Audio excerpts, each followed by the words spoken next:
Hello বন্ধুরা, আজকে আমরা কথা বলবো এমন একটি রেলওয়ে স্টেশন নিয়ে। সেটা হয়তো আপনাদের জানা, কিন্তু তার রহস্য সম্পর্কে জানা নয়। তো চলুন আরও একটি রহস্যের সফরে স্টেরি টক্সের সাথে।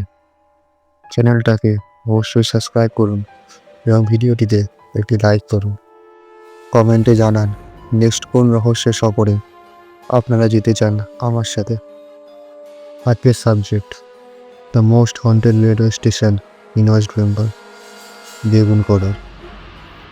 আজ থেকে ঠিক 65 বছর আগে ওয়েস্ট বেঙ্গল সরকার মানুষের সুবিধার জন্য একটি রেলওয়ে স্টেশন বানানোর সিদ্ধান্ত নেয় এবং মানুষের আগ্রহে সেই স্টেশনটি নির্মিত হয় 1960 সালে। সাধারণ মানুষ এতে অনেক খুশি হন এবং যাতায়াত করতে তাদের অনেক বেশি সুবিধা হয়। আস্তে আস্তে ভিড় বাড়তে থাকে এই স্টেশনটায় এবং আস্তে আস্তে অনেক ট্রেনও দাঁড়াতে শুরু করে সেই স্টেশনটায়। এরমভাবে দেখতে দেখতে কেটে যায় ঠিক 7টি বছর। তারপর ঘটে যায় এক অদ্ভুত ঘটনা। হঠাৎ করেই 1967 সালে কোনো নির্দিষ্ট কারণ ছাড়াই সরকার বন্ধ করে দেয় এই স্টেশনটিকে। তারপর কোনো কারণ না জানার পর সাধারণ গ্রামবাসীদের জিজ্ঞেস করা হলো, এলো আরেকটি অদ্ভুত রহস্য। তারা জানালো এখানে এমন কিছু অদ্ভুত ঘটেছে যার কোনো উত্তর খুঁজে পাওয়া যায়নি। তারা জানালো সকালবেলা এই স্টেশনে সব কিছু ঠিক থাকলেও সূর্য ডুবে গেলে শুরু হয় আসল খেলা। তারা দেখতে পেয়েছে ট্রেনের পেছন পেছন কোনো মহিলা সাদা কাপড় পরে দৌড়াচ্ছে এবং তার গতি এতটাই বেশি যে সে ট্রেনটি আগে পর্যন্ত চলে যাচ্ছে। লোকেরা জানান কিছুদিন আগেই এখানে একটি মহিলা ট্রেনের নিচে এসে নিজের প্রাণ হারিয়েছিল। তারপর থেকেই তার আত্মা এখানে ঘুরে বেড়ান এবং নিজের শিকার খোঁজেন। তাছাড়াও রাত হলেই মহিলাদের কান্নার আওয়াজ আসতেই থাকে। কোনো মানুষ সেই স্টেশনের আশেপাশেও যেতে পারে না, এমনকি কোনো ট্রেনও এই স্টেশনে দাঁড়ায় না।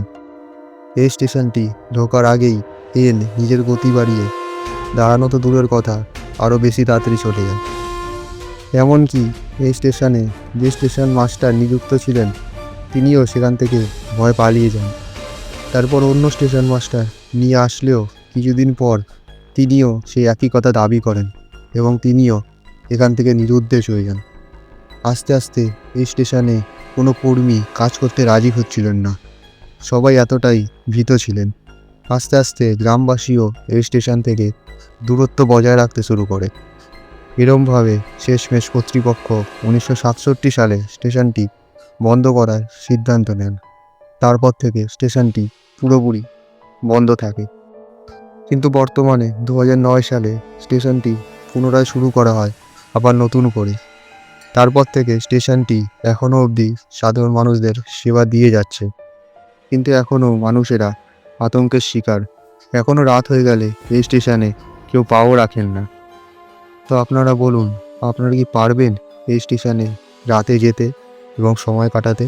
কমেন্টে আমাকে জানান। ধন্যবাদ পুরো ভিডিওটি দেখার জন্য। সাবস্ক্রাইব করে পাশে থাকুন এবং নেক্সট কিসের ওপর ভিডিও চান তা আমাকে কমেন্টে জানান।